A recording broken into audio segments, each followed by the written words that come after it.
People talk, listen, man, I'm going to raise that red flag. This narrative, especially after 1 year, one bad year, it's one big splash move. And because I don't think people understand how much cap space we can create. Alex, I want to ask you, because you're a very humble person. And I'm never going to be right about anything. Yeah. I was right. What's up, y'all? I feel like I got to come on and do like another one because it's free agency and people are just so much craving content. The problem is that people are just craving content and everybody's kind of talking the same narratives, I guess. And I kind of just think that the people that are talking those narratives are just kind of better at it than me. So I'm just trying to find like other ways to have fun and kind of think about things from like a different perspective. So what I want to do today is like kind of work backwards based on logic of what we know, right? So it looks like the things that we're kind of lacking on are we need another safety, we need another corner, we need a linebacker, we need a solid edge, we need another running back, we need another tight end, and we need another receiver. Because I view there's two humongous needs because they're premium position. But I think that wide receiver is the one we haven't addressed at all. Well, I don't think that. I know that we haven't addressed it at all. I can't even name the fourth receiver on this team right now. So, and I can name, we got, we already had Clowney, Wanham, we got Jones, we got DJ Johnson, I guess. We have guys, and we have a solidified defensive line with Wharton and Brown, and what can Brown do for you? That was bad. Robinson. So we've addressed the defense front seven, let's say, outside of middle linebacker. So because we could work backwards logic with every position, I want to tackle wide receiver because I think it's the one that people care most about right now. Because I think people are pretty set on, even if we don't get an edge, there's one that's going to be there at 8 that we can get. Like we know we can solidify the position at edge in the draft. And we've already kind of addressed it a little bit too.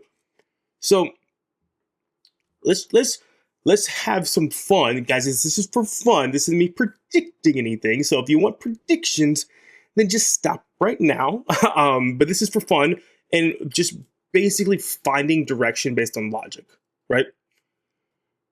So with receiver, the only thing we know, because there was like a little bit of Slayton news and that's been put to bed. The only thing we know is that we were in on DK Metcalf. I know personally that we tried to get Garrett Wilson and Cooper Kupp, and Cooper Kupp didn't want to come, and Garrett Wilson's off the table.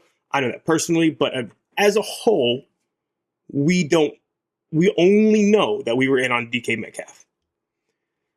And we were willing to spend money for DK Metcalf. So we already had that cap allotted to wide receiver. And we let the Steelers get him. We could have upped our offer. We put our best and final against the Steelers' best and final, and the Steelers got him.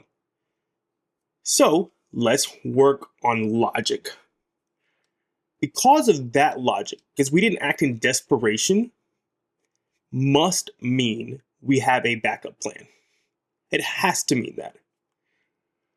Because we were going after a wide receiver in free agency, that had to be our plan because there's a strategy for free agency and there's a strategy for the draft. So our main plan logically would be to get a wide receiver in free agency and spend up for them. Now, let's see what kind of wide receiver. We went after DK Metcalf. DK Metcalf is like a blend of speed, go balls. Like, that's the kind of player he is, which is kind of who Evans was. A lot of go routes with Canales. He's looking for that. He's looking for what XL is probably going to become, but isn't yet. So we're looking for a kind of a big, fast dude, right?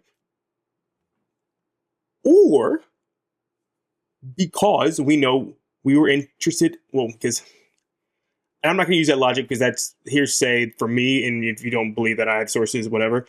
We were also looking for Kupp and Wilson, which can play out of the slot and on the outside, more of kind of what Deontay would have been in this offense, kind of what Golden Tate was with Seattle, or Jackson Smith and Jigba is kind of. So I'm thinking that Elijah Moore could be kind of that player that we could pick up later on, but we can get in that a different time because we're going to spend a lot of time just talking about just the logic that we know.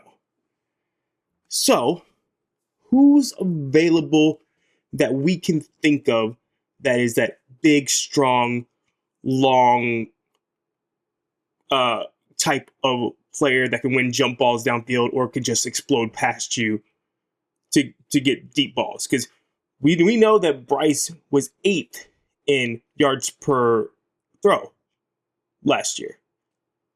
I saw that somewhere. I mean, that's so ingrained in my head, it has to be right, I guess, but you can fact check me.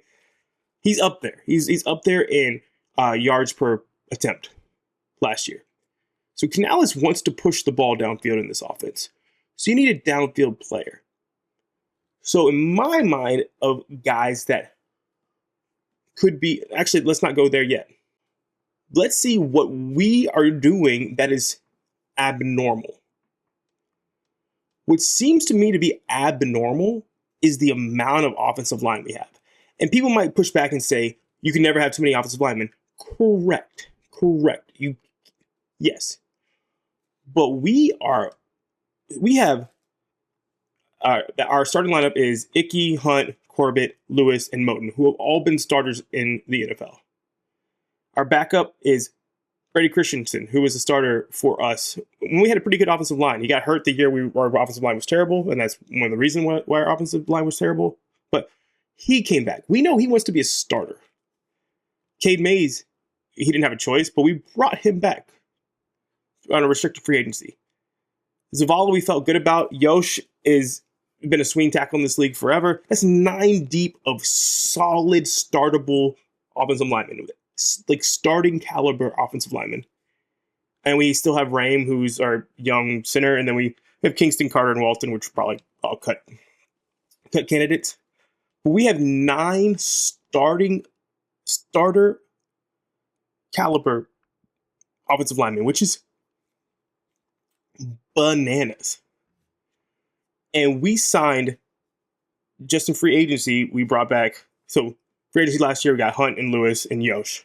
This year we brought back Mays, Corbett, and Brady Christensen. So we gave 3 contracts in both years. Now, what can we use for that logic?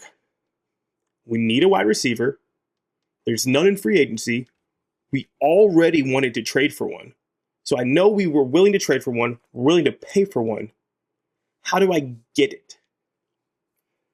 So then I look at teams that lost their offensive linemen. Number 1 shows up. Will Fries, Colts, lost him. Aaron Banks, 49ers, lost him. Dan Moore and James Daniels, Steelers, lost him. Jalen Moore, 49ers. Ryan Kelly, center, Colts. And then Alex Kappa and Trenton Brown, Bengals. So I have 2 offensive linemen from the Bengals, 2 offensive linemen for the Colts, 2 offensive linemen for the 49ers, and 2 offensive linemen for the Steelers. What do all of those teams have in common? They have let's say a plethora of receivers, but a strong wide receiver 1 and wide receiver 2. So we already know that Brandon Ayuk is on the market. It's been reported. We know that. So let's just put him aside for right now because we have Brandon Ayuk. Colts they drafted A.D. Mitchell. They have Michael Pittman. They have Josh Downs, and they have Alec Pierce, who is a second rounder, who had a good season last year. They have 4 wide receivers, and no one's kind of talking about them, the Colts. And they have a ton of wide receivers. We want this big play downfield guy. Sounds a lot like Alec Pierce to me. Also, Michael Pittman is that big body receiver that they're kind of looking for. So either one of them could kind of be in play. I think that Alec Pierce is probably more in line with what they're looking for. So I'm just going to add Alec Pierce to this. And he's coming up on a contract. I mean, they're not going to pay him. So they might as well get rid of him. So let's say Ayuk is available via trade. That Alec Pierce is available via trade. Steelers lost actually 3 of their offensive linemen because they lost Moore, Daniels, and then Nate Herbig is just out there in free agency. They could bring him back, but so Steelers need offensive line help, and they just gave DK a ton of money on a contract year. George Pickens is definitely going to want that money, and then I can't pay him because they're going to get offensive line. So Pickens is going to be available. Then you say Bengals. Nobody wants to hear it because it's getting old. But Higgins, Mike Brown doesn't have the money to shell out all at once for these contracts. Jamar Chase is going to cost at least $50 million signing bonus. At least minimum $50 million. I would say it's probably more like 60, 70, but minimum $50 million signing bonus.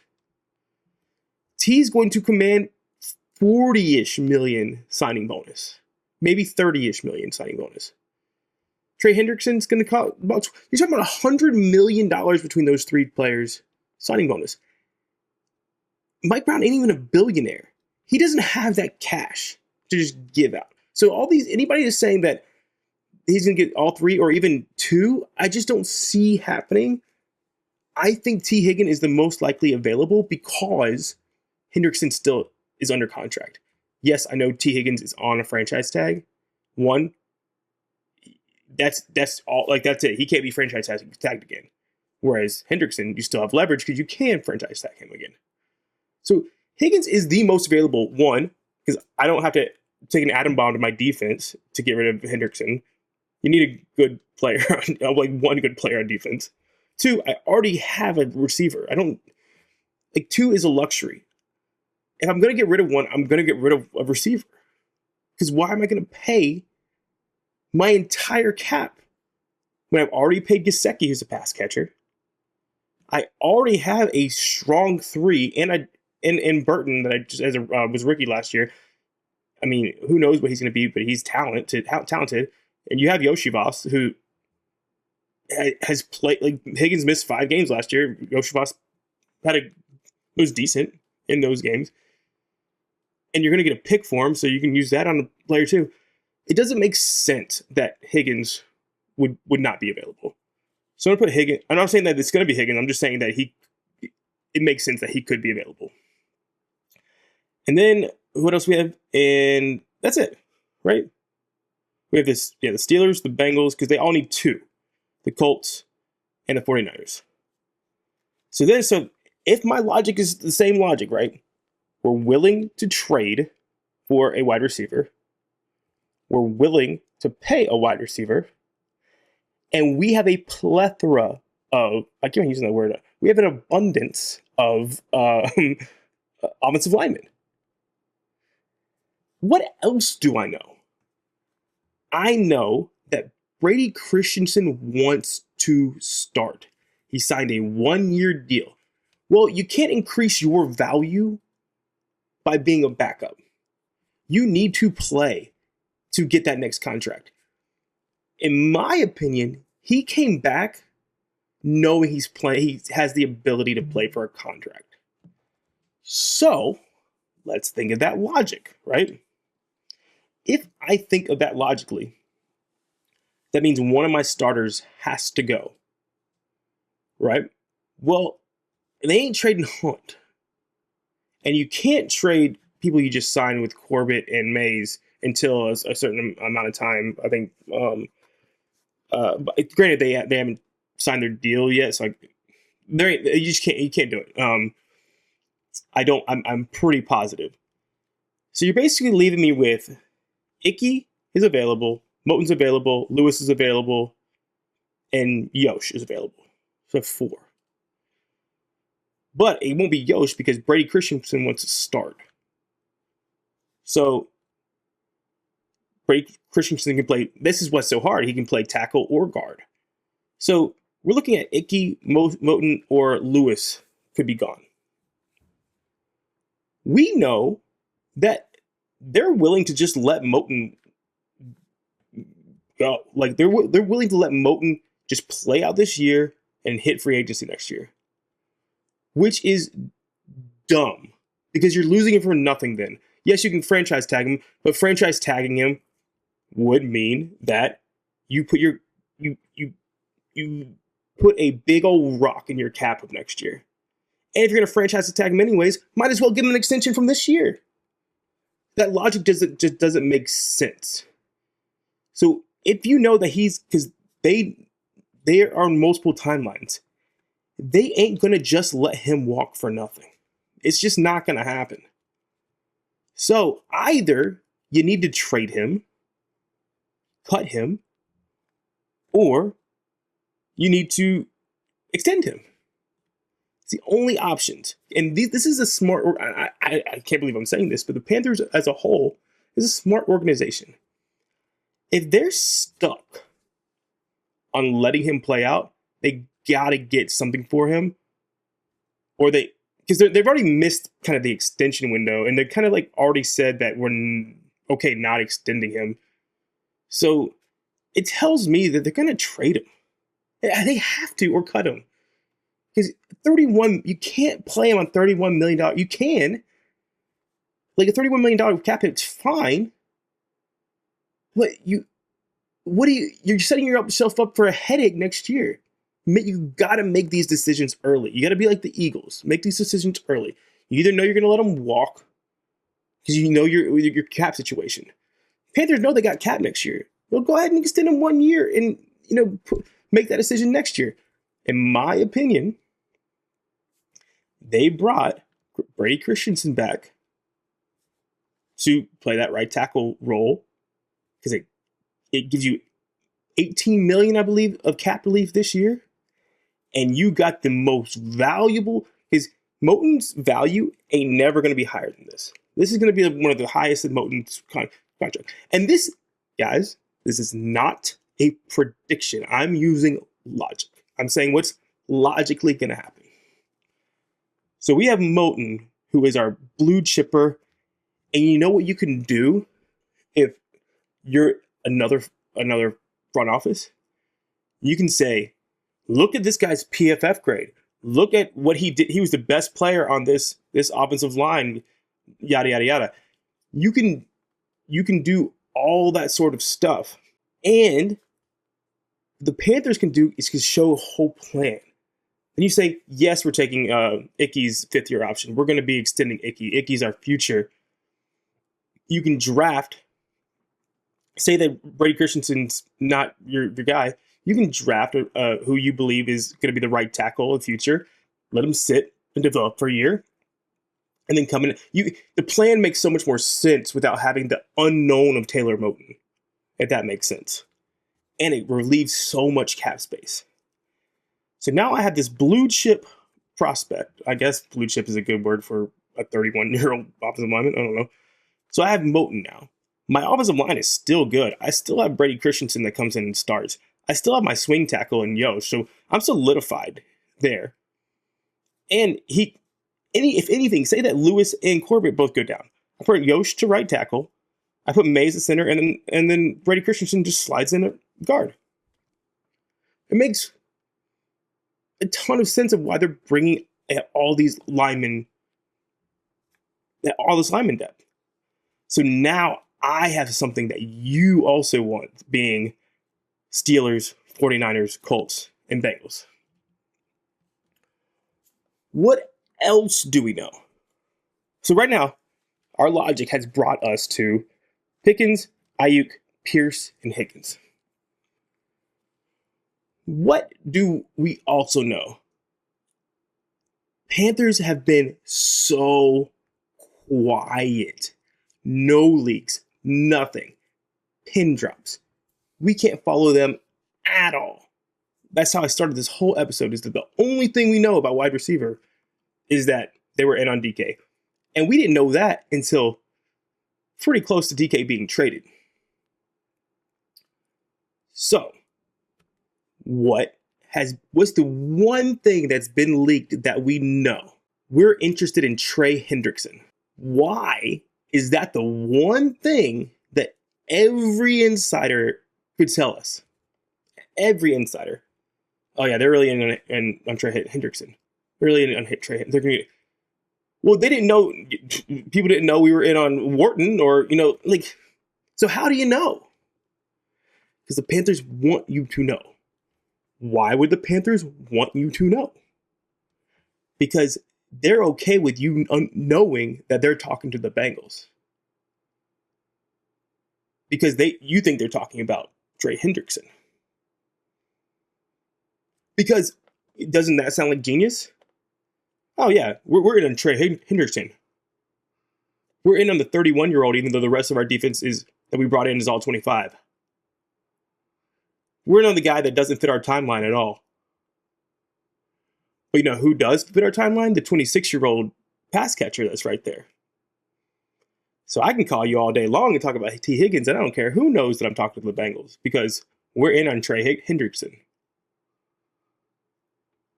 And what do we also know? That T. Higgins is the most likely Bengal to get traded no matter what people say. It just doesn't make sense to keep T. Higgins. So, I got something that you can sell to your fan base because you lost Trenton Brown and Kappa. So you can have Orlando Brown and Moton be your solidified bookends to protect Burrow, which you had one of the worst offenses in the league. And it doesn't have to be, say it's not Moton, say it's Lewis. It takes Kappa's spot. Lewis, you can sell that to your fan base. We're getting protection for him. Look, we got BJ Hill back. We were able to use that cap money on Gesicki, and that's something you can sell to your fan base. So take one of our offensive linemen and get a large amount of picks and sell it. So like say a fourth and fifth and a seventh or something like that, and one of our linemen. But yeah, we got rid of T. Higgins. It sucks. We love T, but look at all this. That's something you can sell to your fan base, and you don't have to shell out money you don't have, because you don't have it. If they sign, like I'm telling you, he doesn't have $100 million in cash that he can just shell out for these extensions. But David Tepper does. David Tepper has all kinds of money. So we end up, say it's Moton. We have 9 picks when we should only have 7, right? We have 9. So we have extra picks that we can use. We have extra linemen we can use to get somebody that's on our timeline. That makes the most sense to me, right? But Bengals they're just awful. They're so unpredictable. So you can't bank on this at all. So let's go to our other receivers. Because Ayuk is in the NFC, and the reports so far have been just heavy Patriots and Browns, who are in the AFC, I'm just going to remove Ayuk. Because usually you don't trade within your conference or division or whatever. Usually and John Lynch is a pretty sharp guy. So if they're moving Ayuk, I would think because Patriots have shown so much interest for 2 years now, I would assume Patriots would be the place that he'd go. So I'm just removing him. Now, George Pickens is interesting. We have a relationship trading with the Steelers. George Pickens is on our timeline. But we just had the headache with Deontay Johnson. I think that they know it's going to be hard to sell George Pickens to our fan base. He's a possibility, but I don't want to go too far into him because I don't think it's worth it, even though he is, by our logic, a possibility. Now, Pierce, I think, is a very, very interesting guy that I think would help us, would absolutely help us. We can sell people on his PFF grade, his speed, his draft capital. I think that they know that that is a nice backup to the backup plan. And I think because we didn't touch Slayton, we weren't even in conversation with Godwin, Slayton, any of those guys. We know we need wide receiver help, and we weren't in any of those conversations. I think that they're going to have three guys that they know that the reason why they're not touching anybody else. I think they're going to have at least three in case, and one of them might have been DK. I don't know. But I think you have to have at least three. So it could have been DK, then Higgins, then Pierce. But I know that Higgins is a good option because he fits what we need and he fits what the Bengals need. Same with Pierce. We have an extra center that we can send over for Ryan Kelly that the Colts missed. Will Fry's a guard. We have an extra guard. We can send over Damian Lewis. We have something that they want. And they have 4 high-level wide receivers. And they ain't trading AD Benchel. And I don't think Pittman is exactly what we're looking for. I think we would be looking more for somebody like Pierce. Now let's just take it away from that logic. What's like... There's 2 other teams floating around here that lost linemen. The Eagles lost Mekhi Becton. The Vikings lost Cam Robinson. So Vikings lost a tackle. We have Moton. Mekhi Becton, guard. We have Lewis. Those guys can both be on the table. I'm not saying that these are. I'm just going by logic. They can be put on the table. So the Vikings have Justin Jefferson, and they got Addison, who has shown some pushback. He wants to be a 1 somewhere. Addison would be perfect for the Panthers. I just don't see that happening. And there's no reason behind it. It's just that he's such a good player and he's year 3. If he was year 4, that makes a little bit more sense. Same with like Garrett Wilson, right? Garrett Wilson's in year 4, I believe. He's going into year 4. Right. Yeah, he's going into year 4. Garrett Wilson still has 2 more years of his rookie deal. Addison still has 3 more years that he has his rookie deal. It would just cost so much for not unless the I think that the Vikings have a very good ownership group, and I think that they believe in their head coach enough to be able to use the weapons that they have with Jalen Naylor showing up when Addison wasn't around, with Justin Jefferson, with TJ Hawkinson. I think they could probably do it.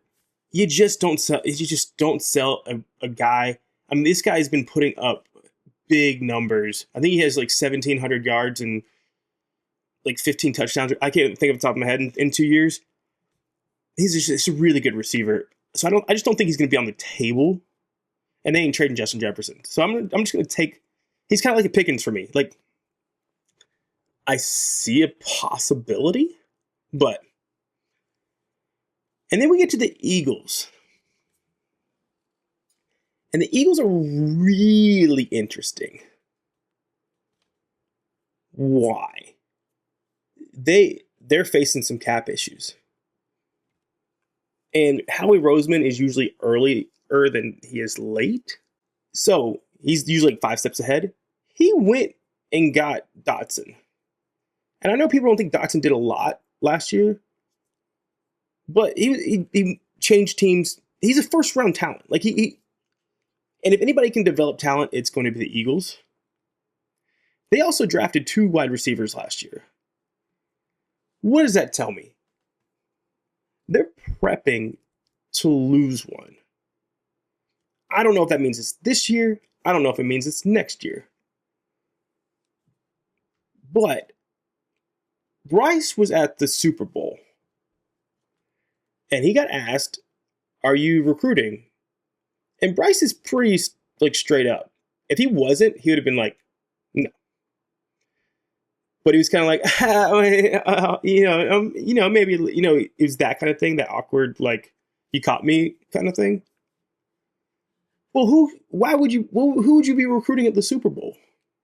Who's at the Super Bowl? Except for the Super Bowl teams. Like, why are you there, Bryce? Like, he's not that media rah-rah guy. Well, he has a teammate from Alabama that was playing. I don't know how good of friends they are. I'm just putting logic together. He's a really great route runner, really good at getting open, really good downfield. Is Devonta Smith on the table? I just don't see Howie Roseman trading A.J. Brown. As much as A.J. Brown's been a headache, Howie Roseman's too... You gotta keep that talent in the room. Devonta Smith's talented too, but he ain't A.J. Brown. In my opinion, Devonta Smith can be made available. So, because Howie Roseman is checkers, not checks. Who's the most like? Who is Dotson more like? Is he more like Devonta Smith, or is he more like A.J. Brown? Definitely more like Devonta Smith. So I got a first round talent that I can develop into that role. And Devonta Smith's not that expensive compared to A.J. Brown. He's already under contract.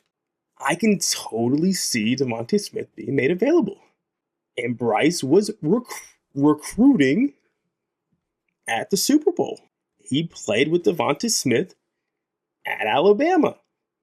I don't think they ever started at the same time, but they were teammates.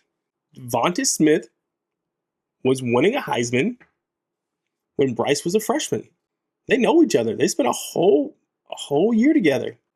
So, based on the logic, because I am confident that Higgins has to be on the table. It's not like could be on the table. He has to be on the table, in my opinion, based on logic. Higgins is the most likely to be a Panther. 2, based on logic, I got Devonta Smith. And 3, I would have Alec Pierce. So, just so I can clip this, if we're saying logic, and there are so many unknown variables, I don't know if the Eagles are willing to put Devonta Smith on the table. I don't know what the Colts are doing. But we have what we have in abundance is offensive linemen, and those teams need it. Just to clip this, based on logic, my number one that logically we would get at receiver would be T. Higgins. 2 would be Devonta Smith. 3 would be Alec Pierce. And honorable mentions would be Addison and Pickens. We'll see. But I thought this was fun. I mean, like, I'm doing this for fun. We're doing it for fun. And how many people can talk about, what did you think of our free agency moves? I thought they were good. Oh, I thought they were bad. I'm not good at that. I'm not a scout. I don't know if they're good or bad. But I do know we had a lot of cap. And I'm saying, like, I got a lot of pushback about cap. We spent a lot of money. Got a lot of pushback on cap. You can afford all these things. and we ain't done yet. Okay. That's it. Peace out.